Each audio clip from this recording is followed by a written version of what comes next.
first off, I gotta get into the lineup. That's the first step, and then just slowly work my way up from there. See how I do against the heavyweights. I never wrestled heavyweight in college before, so it's kind of a different story, you know, and I just gotta get used to it that way. Definitely get on the mat this year. Didn't do too well in the wrestling, but this weekend, whoever does better would more likely than start.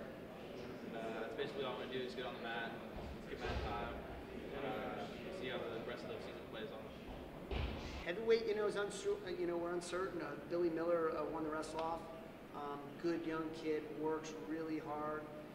He beat, Forrest Chrisman's in here. He's,